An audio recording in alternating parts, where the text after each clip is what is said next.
is Cold Start. In our last episode, we were talking about the future of autonomous driving, or driving in the world where there are robots and computers controlling our cars and maybe even the roads. And it's sort of maybe a dystopian future, or maybe not quite dystopian, but pretty far from the utopia I think it's been painted out to be.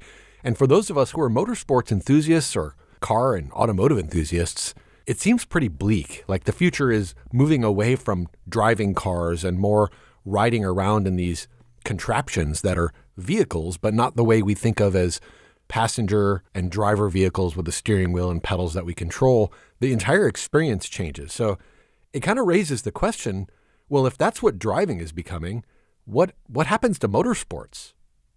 Yeah, how does this segue into the motorsports space? Because motorsports for the longest time has been that space in which people push the limits, whether that's developing tire technology, new engine technology, hybrid technology, diesel engines, whatever it is. A lot of that stuff that goes into road cars was developed through motorsports, and motorsports has always been a key part of that R&D side of automotive space. And if autonomous is this new wave that's being introduced into the cars that we drive every day, does it make sense for this autonomous development to be happening in a motorsport sense? It fundamentally changes what motorsports is. When you think about motorsports, it's the combination of a machine and a human working together to maximize performance over some distance or time.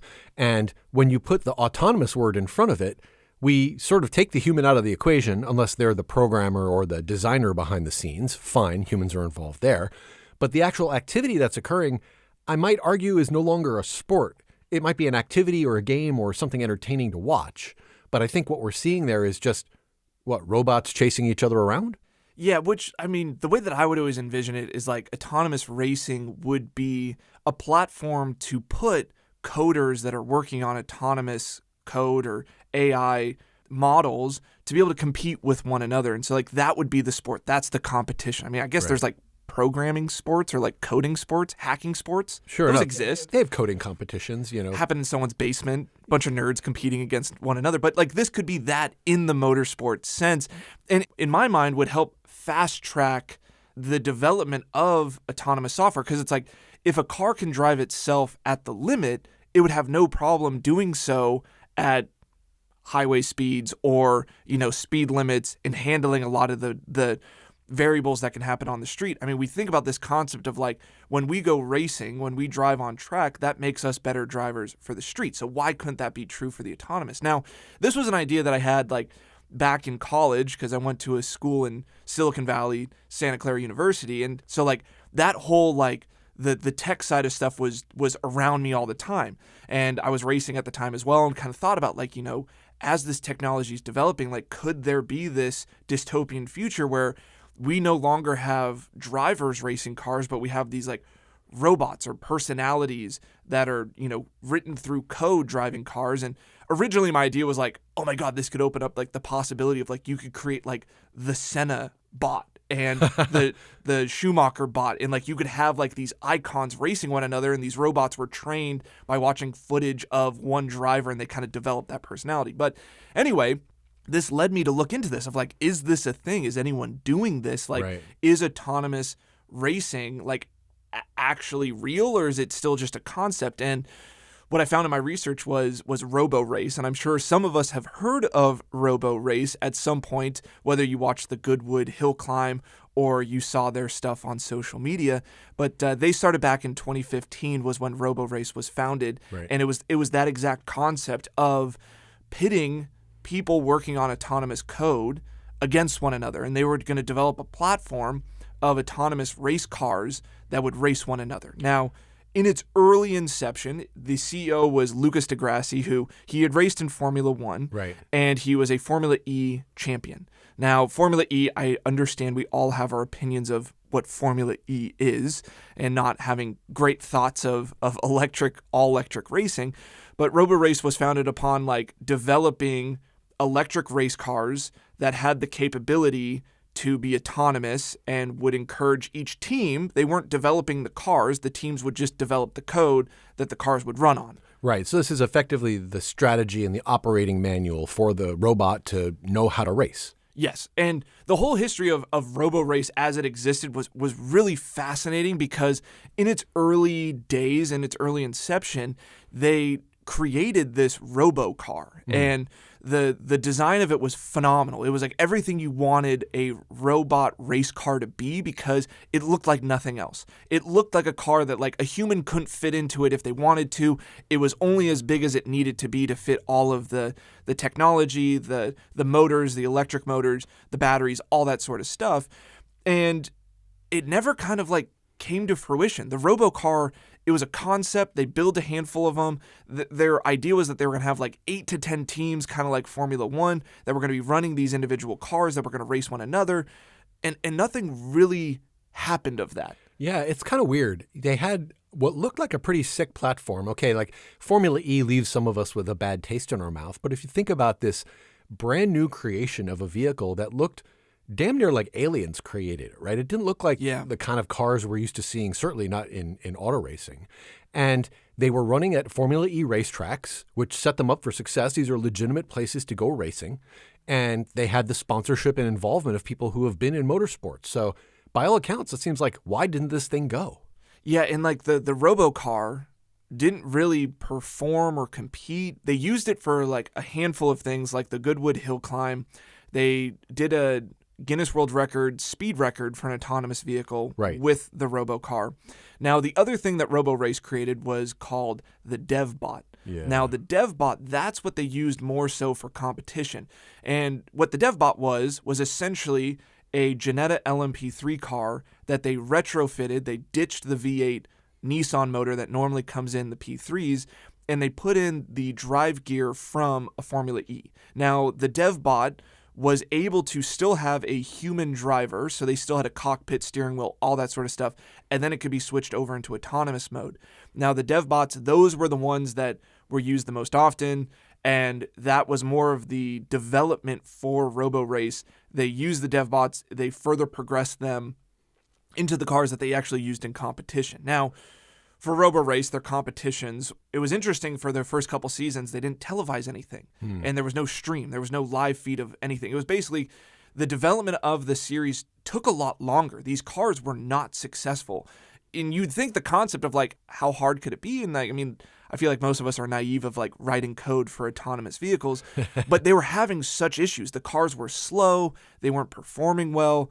I don't know if it was because the people involved in regards to the teams weren't necessarily like these like big, large minds that were in the autonomous space, because it seemed like the people that were part of the teams, like I had never heard of them. Like we talked about Waymo, we talked about Zoox, we talked about all these other autonomous vehicles that are on the streets, but those weren't the people involved in Robo Race. And I guess maybe they had no interest in being involved in the motorsport space. It seems like there wasn't that level of commercial interest there. Right, which was interesting because like in my mind, when I thought about this concept, I was like, oh, this would be great for those individuals that are involved in the commercial space of like, they can fast track their development. They can be in a controlled environment. They can have, this capability to like push their code to the absolute limits.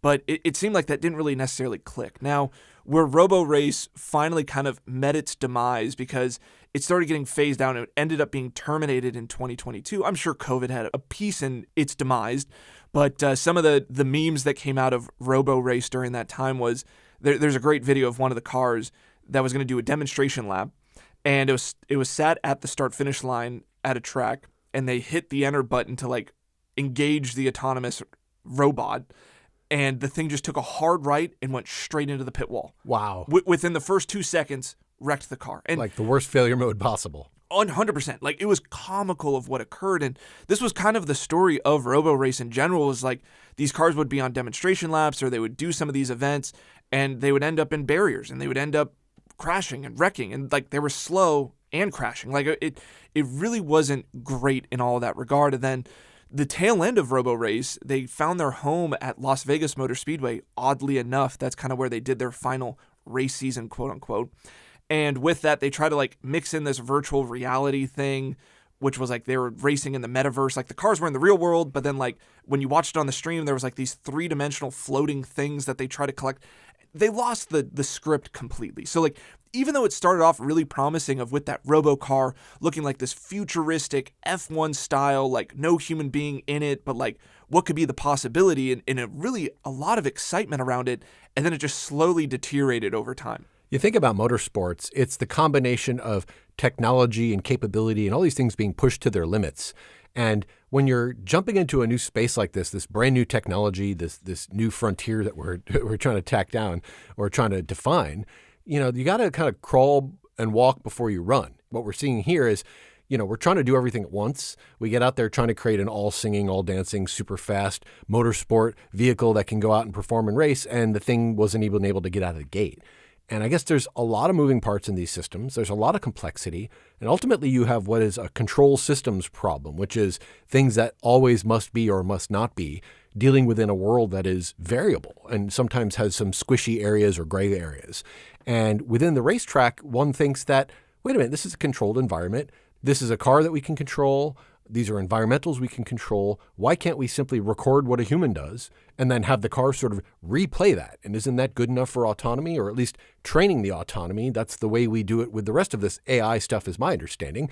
We go out and we've read all of the books and all the material and all the information that humanity's created or could provide, and we train based on that to create inference or statistical models from those things that we had before. So in this case, we have cars that we know how they work.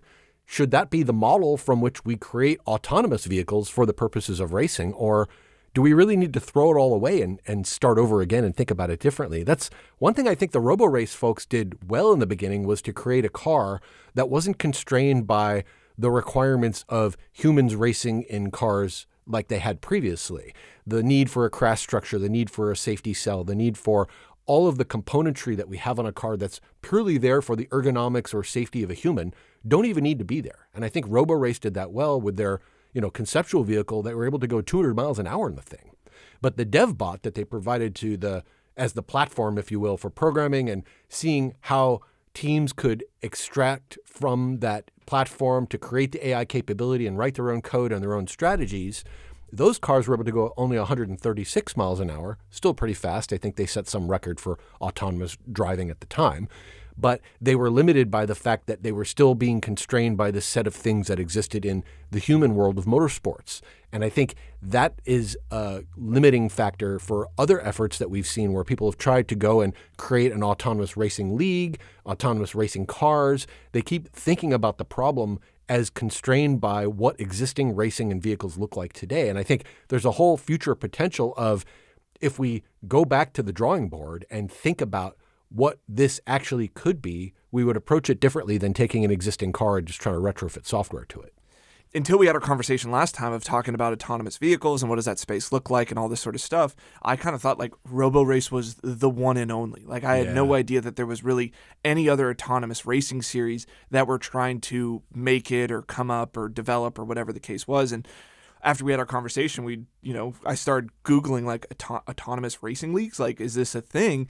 And I found out like in 2025, last year, there was an autonomous racing event that happened at Laguna Seca right here in our backyard, and it was the IndyCar Autonomous Racing League. Yeah, so Indy is actually sponsoring this. Which I had never heard of before. I didn't even know this was a thing, and I mean, albeit they didn't start that long ago. It was only, created back in 2019. I'm sure there was a break for 2020 and maybe 2021 and with everything else going on in the world, but they just did an event, and those cars, like you were saying, of this difference between like developing a car from the ground up versus taking an existing platform. Obviously with IndyCar, they basically took Indy Next cars and they retrofitted basically where the driver would sit in the car was like closed off cockpit, and they had like the sensors of the LiDAR and the cameras and all that sort of stuff. And then within that cockpit would exist the rest of the brains and the computers that need to operate the rest of it. But by and large, the car itself is just an Indy Next car. It still has an internal combustion engine, which I like because it's like this whole push for electric and autonomous. I feel like it's like too many plates spinning at one time. But that event that happened at Laguna Seca, albeit it wasn't necessarily a wheel-to-wheel race, right? Mm-hmm. In all these examples that we've found, it's not necessarily like wheel-to-wheel yet. It's more like, okay, we have autonomous cars. We're going to compete against one another in kind of like a time attack style. Right. Who can produce the fastest lap? Which is kind of crazy to think about. Like, that's where we're at with the development of autonomy, is like they can't race one another yet. Like, we're still dealing with the issue of like just doing one lap quickly. But for that event at Laguna, the fastest clock time was a 1:29.7, which isn't necessarily slow around Laguna. That's respectable. I would say for an Indy Next car, they probably could go significantly faster than that, but like that's still not slow. If you're in a street car, you would struggle to get below a 1:30. So it's pretty impressive. Like, watching the footage from that event, I was impressed of like, damn, yeah, like, and it was only like one or two teams that had it like figured out, but I think there was like maybe 8 teams that participated, and like one or two of the teams were significantly faster than everyone else, but those cars, you watch them, you're like, this is impressive. Like, these things are hustling. My idea of this was that it was always a super academic kind of science project-y type of thing. You can imagine these universities, maybe more well-funded universities that get some grant money to do stuff like this. They have a team or an organization that gets together and they build a race car, right? There's this Formula SAE, the Society of Automotive Engineers sponsors that a bunch of universities participate in, and they build purpose-specific built race cars to demonstrate achieving certain goals within the space of engineering. In this particular case, you have schools that have invested in and developed the capability that's multidisciplinary to enable robotics and computers and engineering and all these things to come together to actually have entries into autonomous racing competition. In this case, this IndyCar-sponsored autonomous racing competition. Pretty cool. And you have teams that are from all around the world. The top ones seem to be, there's a school in Milan that is at the forefront of this stuff. School in Germany, school in Virginia. University of Virginia is actually pretty well known and renowned in this space. And I believe they were the victorious team this most recent round of the IndyCar Challenge at Laguna, the Cavalier Autonomous Racing Team from UVA. Yeah, so it's interesting that like the autonomous racing that exists, it is like university based. It is kind of like the R&D for scholastics. Yes. It isn't necessarily the R&D for commercial manufacturers, which is normal motorsport, because, you know, like the Chevys, the Fords, the whoever's of the world, they go racing for their brand and for development of certain parts and tools and whatever the case is. So it's interesting that this space hasn't made that shift yet. Yeah, the IndyCar folks, they had some good ideas. I think they went about it in sort of an academic way. Remains to be seen where this is going. But there is another entity. It's the Abu Dhabi Autonomous Racing League. They call themselves A2RL, and they're based at Yas Marina Racetrack. So cool circuit where we watch F1 and other series go race. And they've just completed, I think, their second season of autonomous racing. The first time through they developed a car based on a Super Formula car. So this is the car that they race in Japan that's pretty comparable to F1. I think it's considered faster than an F2 car. So it's certainly capable. Proper open-wheel Formula car that's kitted up with a bunch of cameras and radar and LiDAR and GPS. And they do something kind of cool. They do integration into VR goggles. So the people who want to spectate these races can actually put on their goggles and watch point of view from a driver and look around in the car while the race is happening on track. Oh, that's pretty rad. Yeah. Imagine that being implemented into some other racing series, to be able to like sit passenger with people. Like, that's a great concept in and of itself. Absolutely. It seems like we're not that far off from it. We do get the in-cam and we get the radio, but like to be able to actually look around or be a passenger would be phenomenal, right? And so watching these series go, the first season was a little rough, right? I think in their inaugural race, they had 6 cars enter. They're almost all academics. Again, the university from Germany that calls themselves TUM, T-U-M. There's the university from Milan, Italy, some others. One of the cars completed the race out of the 6. So 5 of them didn't even get to the finish line. Not a good success rate. Not great. But to give credit where it's due, the next season, literally just 1 year later, 4 out of the 6 cars finished, and they increased their best lap time by 10 seconds. So if you think about year-over-year capability increase, that's pretty phenomenal. If that's the rate of development that's happening here, it won't be all that far off before we're at or even exceeding the capability of what humans are being able to do in Formula One type cars. And in that series, is it a similar format to the IndyCar series where it's kind of like a shootout, where they're just going for overall time, or are they actually making that step into wheel-to-wheel? It's both of those. So there's exhibition, which are time attack style. So they've had the former Formula One driver, Daniil Kvyat, who used to be on the Red Bull and Toro Rosso team. They have him get in a Super Formula car that's equivalent to the thing that they've built into an autonomous vehicle, go out and put down a lap, and then they had the autonomous vehicle to it.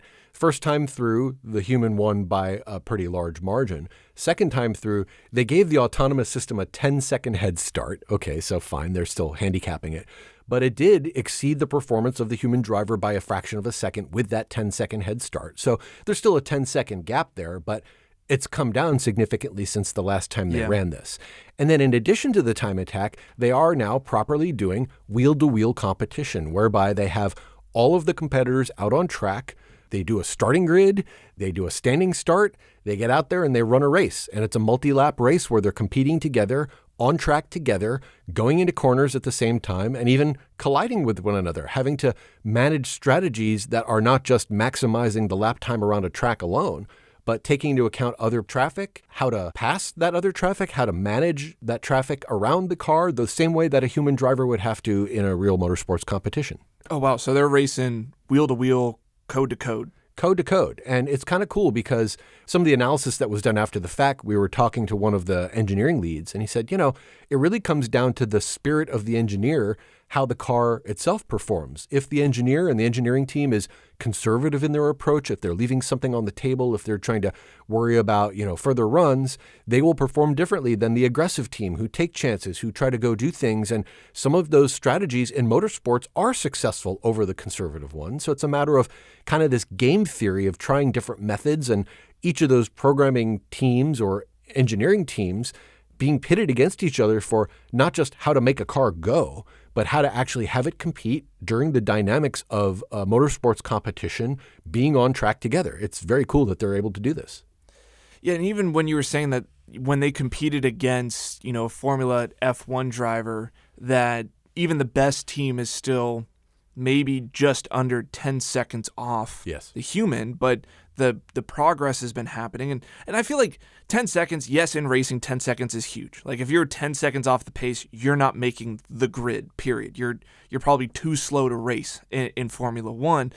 But, with that, watching the videos and everything like that, you're kind of like, these cars are moving. Like they're not slow. They don't look like what I imagine. And maybe it's like because I watched Robo Race and I've never watched these other series, and the Robo Race cars were super slow, really timid, not confident, couldn't make decisions, whatever it was, and they were just crawling around the track. Like these cars, they're going quickly. Yes. They're getting close, and I think it's interesting of how much we have not heard about this. And we're motorsport fans, we're into cars, racing, all that stuff.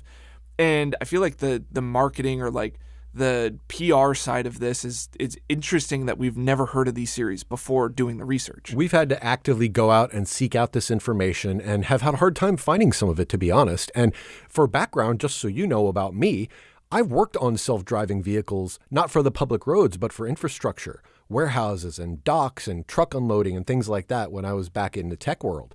So I have a lot of interest in this space, and even I know very little about it. I haven't been interested enough, or rather, there hasn't been enough content out there for me to take advantage of and really get involved with to the point where I felt satisfied. So I'm continuing to look out there for more information about these things and get a better sense of what's happening. It's just such early days, and like you, I'm a little surprised that we're in really just the infancy of this thing. When you consider RoboRace starting in 2015, okay, even compute power and the internet connectivity of things has increased dramatically in that time. But the fact that we're in such a nascent stage of the learning how to do this for competitive purposes as a sport, pushing the envelope and pushing the limits of what the technology are capable of, it's a little surprising to me. For all of the miles we've driven in Waymos and Teslas and vehicles on the roads, for all of the computation that's happening behind the scenes, for all the really smart people working on these problems, we haven't figured out how to be equivalent to the performance of a moderately driven race car on a racetrack. It's a little surprising to me. And these are not the most capable cars in the world yet, right? These are still a subset of what a Formula One car is capable of doing. And again, crawl, walk, run. We need to know how we can do it at slower speeds before we increase the speeds and are able to take advantage of that, doing this at full speed. But eventually the goal maybe here should be different than that, right? Autonomous racing. Why can't we watch cars go around the racetrack at 300-400 miles an hour? Why are they limited by the same things that humans are limited by in terms of physics, or rather structures, safety? The requirements of a car, the way a car is built, is very much around the needs of a human being. And that's a good thing. We're not seeing people die all the time in motorsports the way we were seeing for a long time before that was the case.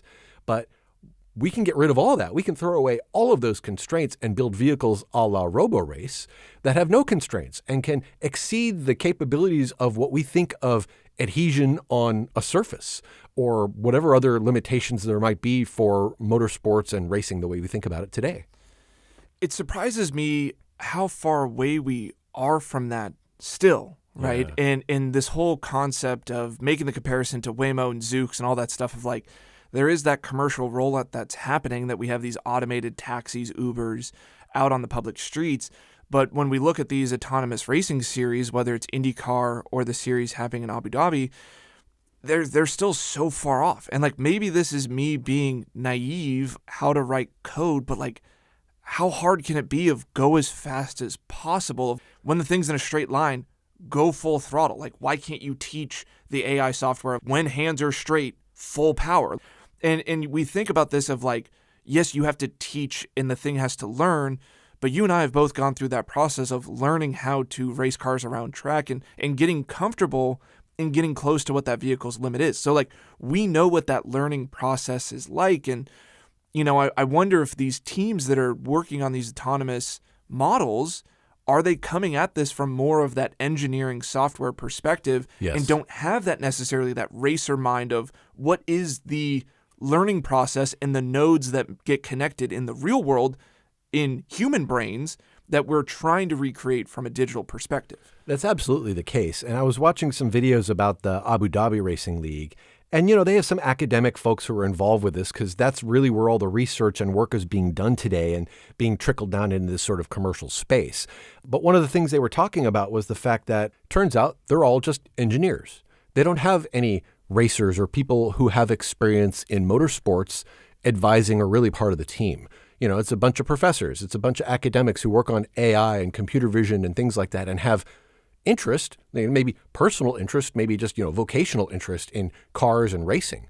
But what I haven't seen there, and this league even isn't involving, is people with the level of expertise and know-how at the implementation level, the people in Formula One who are implementing Formula One vehicles and race strategies, not necessarily even just drivers that we're talking about here. So you're lacking a big component of what motorsports requires in terms of the thinking and know-how around racing.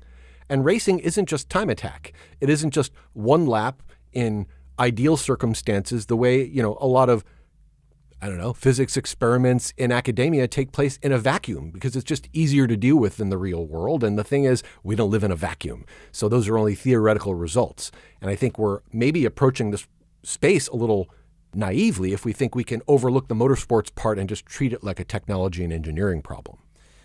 Right. And I think that like with these teams, maybe I'm wrong. Like I haven't looked into it. I haven't like looked at these teams themselves, but like there should be that kind of motorsport mind consultant, because I think from an engineering perspective, if you're just a nerd that loves writing code, you're going to come at it at a very different approach of how you develop this AI model. Like what is the way that it thinks and learns and what is it trying to achieve with the car comparative to being able to talk with and understand from a racer what their mindset is and what inputs they're taking from the vehicle, how they process that into an output. Because I feel like with autonomous vehicles, it's too much of like have all these sensors, take that sensor data and like compute it very like literally, where if you were to have this like racing mindset and try to like code, which I don't get the coding part of it, but like I feel like the way that the code is thinking, it might be a little bit too literal, where like as a racer, we feel things. I'm not thinking about like the exact tire temperature that I have or the heat or anything like that of the track conditions, the car conditions, whatever. I'm feeling a slip angle. I'm feeling the car move around. I'm interpreting different senses that aren't necessarily literal data, which I know that the computers are taking in. And maybe there's this like different way to go about it of like just general feel of the car versus literal data inputs. Yeah, for humans, there's this translation of what's happening from, let's call qualified data into quantified data, right? There's the experience that you're having. That's an overall sense of sensations, experiences that you're having. And your mind is basically taking that all in and somehow translating that into some data, right? Yeah. That's basically the process.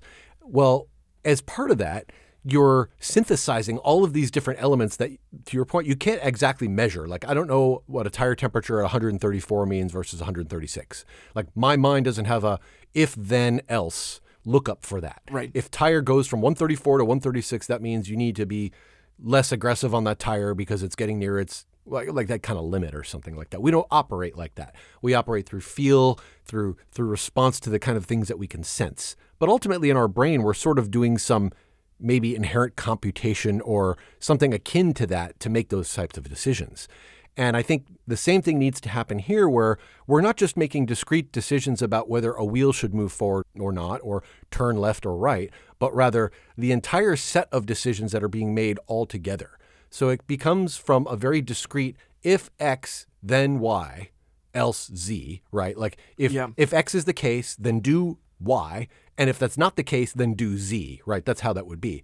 But the problem is this is a deeply multivariate equation, right? This isn't a single variable that we have to solve for like in algebra, right? This is like differential equations. There are like 50 variables, and we're constantly varying the coefficients on each variable to try to weigh them in a way to achieve a specific outcome, right? In this case, which is go fast, don't crash within an envelope. So I think there's an approach problem here, which is it requires that synthesis, that integrated thinking of the feel as you develop as a driver and use to make decisions, and then the discrete decision-making and way by which quantification needs to occur for a computer to be able to do that. And somewhere in the middle is the answer, right? That's where the AI sauce comes in. That's where the programming and the strategy and the mindset of the engineers comes in. And wow, wouldn't it be great if the mindset involved what motorsport professionals, racers, people with that sort of experience could bring to bear to create an integrated experience? I just find it so fascinating that in this space of autonomy, AI, code writing in regards to operating vehicles, that the street cars, the ones that are operating on regular streets, are so much more successful than the race cars. Mm-hmm. And looking at those two as very different elements of like street cars, driving on the streets, driving people around versus racing. The racing is so much further off versus the commercial. And I think the more you think about it, the more it makes sense, because from the commercial perspective, those cars are operating within like rule sets, the rules of the road. That's right. And they have a lot more information, road signs, stop lights, lines on the road. That situation's a lot more if X then Y, right? Yes. It's like there is do's and don'ts. And with the racing side, it is so much more feel, and it's ambiguous, and there's more figuring it out and thinking through the problem versus the commercial side. And, you know, for us humans, when we think about driving and being a good driver and being good behind the wheel, we think about motorsports as a great tool to train you at this high level to make everything else, driving on the street, so much easier. Yeah. But with the AI side, I think it's the opposite, where, you know, them driving on the street, that's a lot easier for them, and driving at the limit doesn't necessarily make them better street drivers like a human being. Yeah, that's not one of the goals that they're seeking, is to drive at the limit in a passenger car. It's to drive within the limits, but not necessarily all the way up to it, right? It's how can you be efficient and safe and reliable and all the things that a human is going to want out of that autonomous system for a passenger car. Yeah. And that's inherently a different set of things than that human is going to want from their car for the purposes of motorsports. So in autonomy, we need to be thinking about the goals of motorsports, but we need to gain the capabilities for motorsports at a slower speed first, right? One of the reasons it's so hard is as you speed up the rate of things, the amount of time you have for decision making is reduced. The number of variables you're having to take into consideration and solve for is at a higher rate. So computing power has come a long way, but the space that we're talking about is just enormous. And when it's unconstrained, you know, a racetrack is constrained. It's only as wide as it is, but there's no traffic lights. There's no rules of the road other than, you know, you're not supposed to try to crash into somebody else and you're supposed to stay within the lines. Other than that, kind of all bets are off. So that's a lot different than where there are street signals and stoplights and lines painted on the road and requirements that dictate whether or not you're allowed to continue to do those things based on whether or not you follow those rules. Yeah, motorsports has that too, but it's a very different system. And I think that's me trying to figure out how to answer my own question of like, why aren't these commercial autonomous companies getting into motorsport to test their code and their algorithms of their AI models?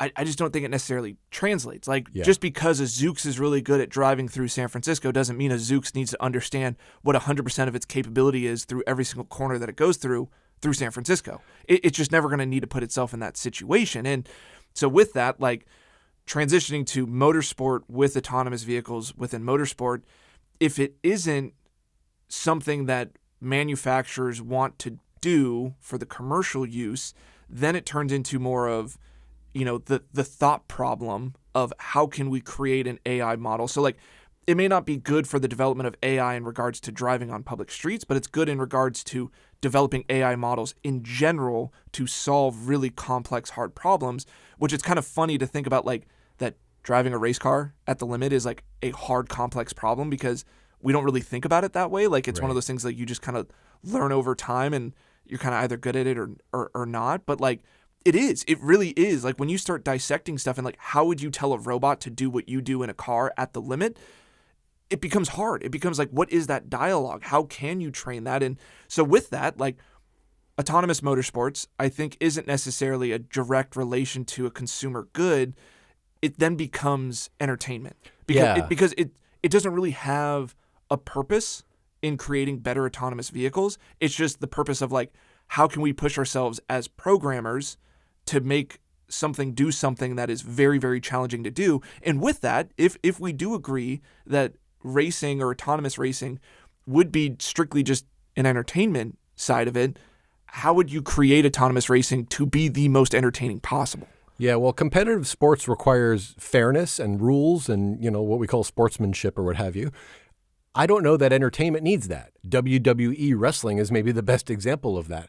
We watch that stuff knowing it's fake, it's orchestrated, right? It's not what it appears to be because it's entertaining. And there's plenty of forms of entertainment like that where maybe we blur the lines. Formula One's a great example. Formula One's owned by a media company. They're not a racing company. They're not a motorsports company. They're not an engineering company. They make content. And they bought Formula One because they saw a huge amount of potential to get a lot of content out of it. And what allows there to be content is the fact that they are racing and there's people doing it and they have machines that they're using for it and they're interesting and different. But at the end of it, it's being thought of as entertainment. Can you speak louder into the microphone and saying that F1 isn't a sport? Well, it's kind of feeling that way. The thing that remains sport-like is that there is this sense that there's a set of rules where the machines and the humans and the teams and the engineers all need to abide by to achieve the outcomes and the goals that we are seeking toward, which is finding those limits within an envelope and being efficient in whatever else we're doing. But there is a point where the goals of the commercial entities that support Formula One are being furthered by Formula One's existence. If you're an auto manufacturer, there's some theory that there's some trickle-down effect or brand reflection back to your company because they're involved with or supporting Formula One in some way, right? The reason Ford wants to be involved in Formula One, the reason GM wants to be in Formula One is they think they can rub some Formula One on their brand and make it shiny. But in that regard, that example, like Ford, are they really going to have F1 technology in a Ford Raptor? Probably not. But because they're in F1, they can say F1 developed. Absolutely. Which does that help in them in a marketing perspective? 100%. So maybe in that theory, the Zooxes and the Waymos of the world should get involved in autonomous racing, especially at the high level, because then it makes you feel better when you get into a Zoox. You're like, oh, these guys know how to write code to make things, you know, stay on track at over 200 miles an hour. They're going to get me safely where I need to go at 45 for sure. 100%. And the commercial business goals of Waymo or these other companies are not necessarily to go generate income off of entertainment. Maybe that's like their fifth phase goal and they're like phase one of figuring out how to get this technology rolling. But in the short term, the money to be made for them is rolling the stuff out and getting licensing fees from municipalities and getting rider fares to help pay for this technology that they've been developing. And at some point, they'll see further marketing opportunities There'll be other competitors in the space. They'll have some need to differentiate. And that could be a way to do that. And I think I would be excited to see that same brand being bandied about of the thing that you can use as a consumer, as a basic consumption of getting from place to place is related to the thing that they're using at the highest levels, exploiting this technology in a way that it's related to what you're using. That would be pretty exciting, and it would make me more keen to get in a Waymo if it seemed like I can go watch the Waymo races on the weekend and those were fun. And it'd be a great way for, Zoox and Waymo to also prove that their teams, their engineers, are the best because they can also create the best racing model. Yeah. And it's like if they're really that good and they can create these models that are really that good for the street, they should also be able to solve that problem too. So it's like it's a way for them to flex their muscle of like, look how intelligent our people are that work for our company. So maybe there is a space in the future as, autonomous racing might become more prevalent and these companies, as they get their commercial model figured out, and at first and foremost, they need to get people in cars and make money doing that in the commercial space and out there in the real world.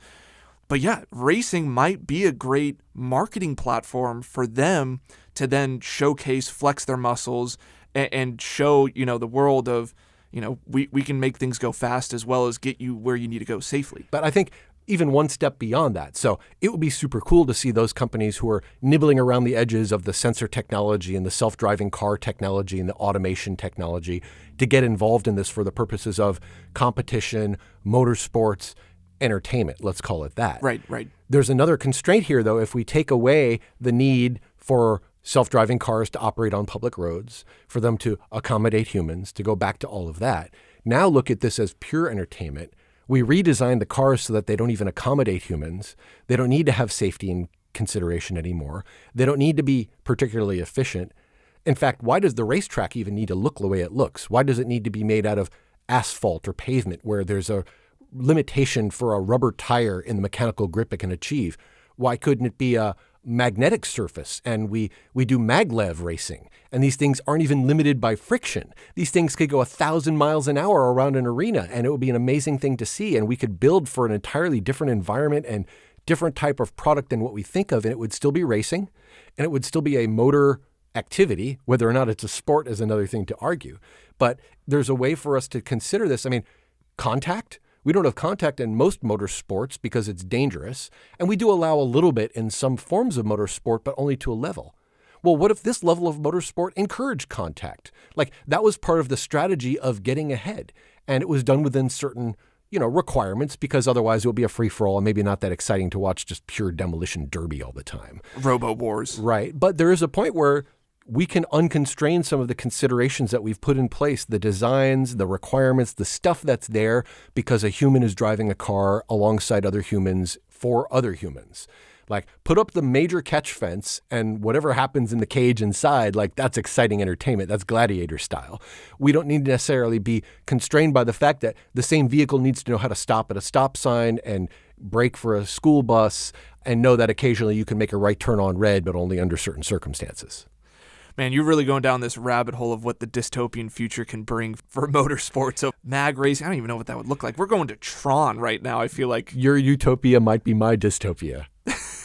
Really going for, I feel like, that would be a wild concept of like, this getting carried away of what it could potentially turn into. But I mean, the reality is nowadays it's that they can't even get to 100% of the car's capabilities at the moment, which I feel like circling back to kind of where this is nowadays, it's interesting to see different series using cars that pre-exist, and they're basically just like retrofitting them with this autonomy.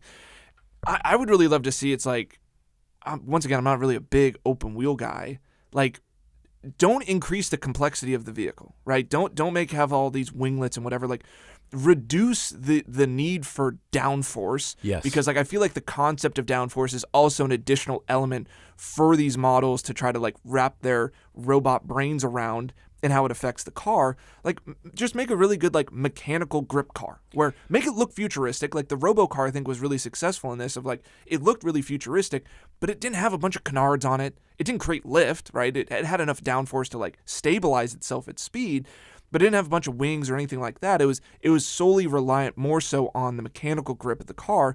And I think for developing these models, that's the way to go of like, solve that problem first, get to 100% capability of that, then move on to high downforce, higher speed vehicles, because just like us in racing, you start off with the basic fundamental spec Miata. I'm not saying create autonomous racing spec Miata. That would be the most boring thing in the world.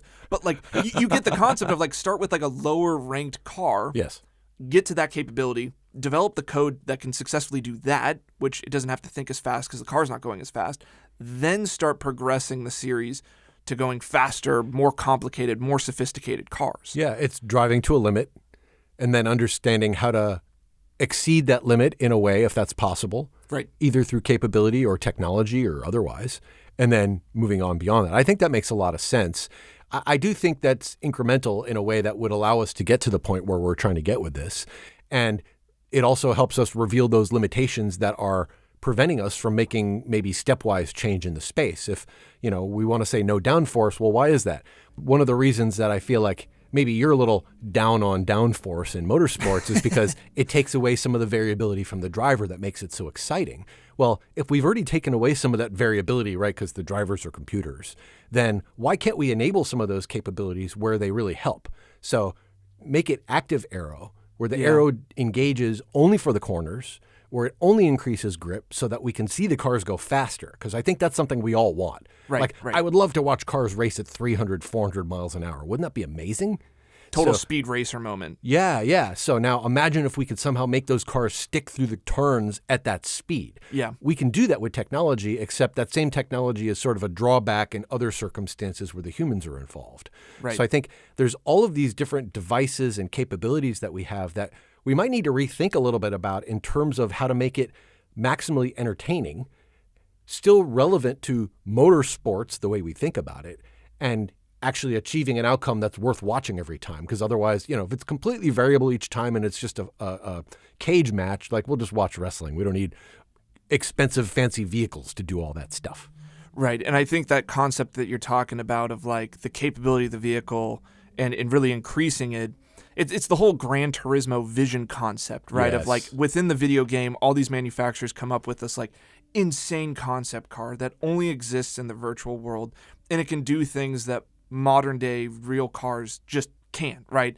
I think there was like the Red Bull one that was way back in the day. Oh yeah. There's like this Dodge one that's like now relevant of like it can go 500 miles an hour and it has all this crazy active aero and it can go through corners in 10G and capabilities and whatever. And it's like, yeah, that would kill a human being. But if we're going to this robo race concept, we don't care about the livability of the situation. We just care about the physics capability or possibility of it actually happening. Yeah, and I think video games have allowed the possibility of this for a long time. When you go in the lobby and you pick out a car, and most of the games have only realistic capabilities and cars in there, but every once in a while there'd be this crazy outsider, to your point, in the Gran Turismo. I remember back in the day there'd be that weird one-off creation was like, is that even a real car? The Bulldog in Test Drive 4, was that a real car? I don't know, but it was a hoot to drive. I wanted to be in that thing every time. Yeah, and the developers basically like just turned up like its capabilities within the simulator, like, and that's easy to do. And the only reason why I was down on downforce in this concept is like, it's not letting, the tech brain get carried away like it normally does of like, let's go for the biggest, craziest thing possible right off the bat. And it's like, right. Well, you can't even make this thing drive at a human's capability if we reduce its capability and make it a very simplistic model. And that's the only reason is like in this introductory phase, all these people that are investing into the autonomous racing series, I feel like they're swinging too big, and like Robo Race failed because maybe they focused too much on the marketing and not enough on the actual software side of it. And then these other series, people aren't paying attention, so maybe it's the inverse of that. But simplify it. Simplify the cars. Don't make the cars that expensive. Make them crashable, where like if you had to rebuild it, it's not like hundreds of thousands of dollars of carbon fiber, canards, wings, that sort of deal. Like formula cars are really fragile, and we know that. Right.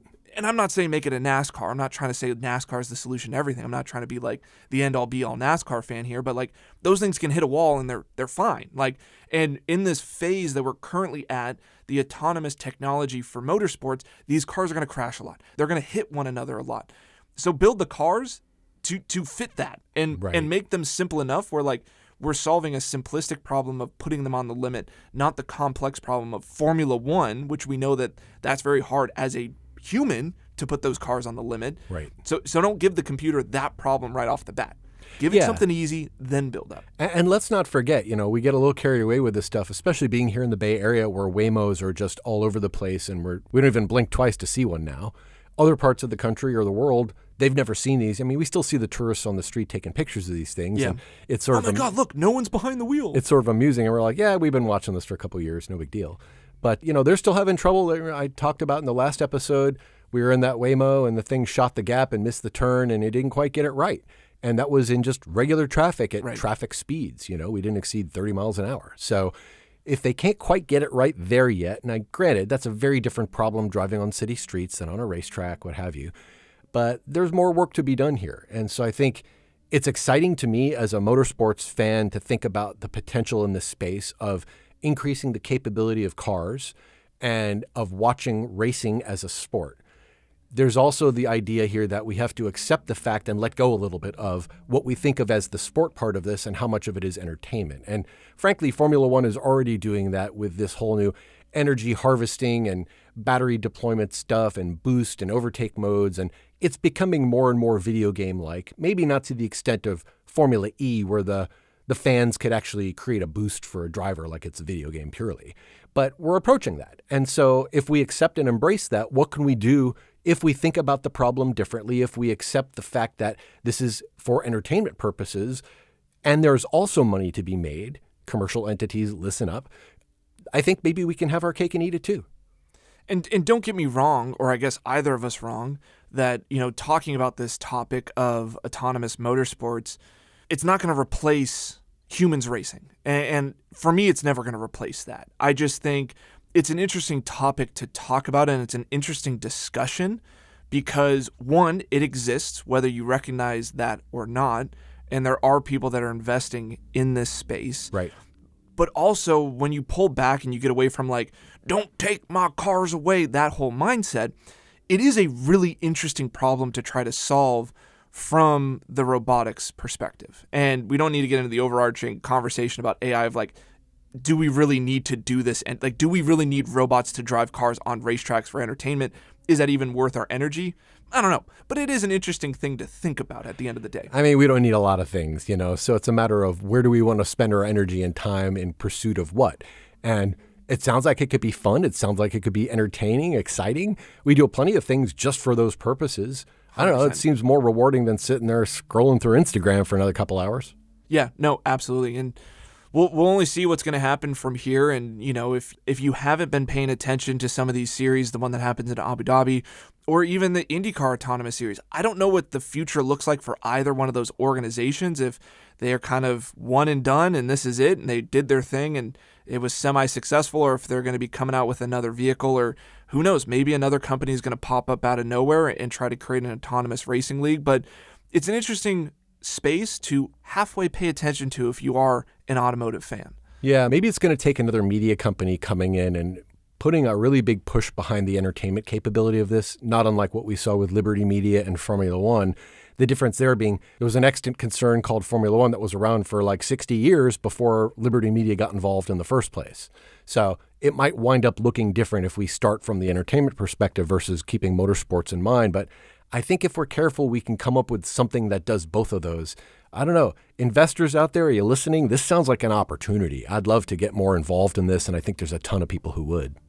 And in the meantime, if there's a hacker out there that could hack into a bunch of Waymos and we can create our own spec Waymo series in downtown San Francisco, hit me up on the down low. We're there. We're already there waiting for it. We got your back. All right, this has been a fun conversation, Todd. Thanks, Sylas. Thanks, Todd. Thanks for listening. This has been Cold Start.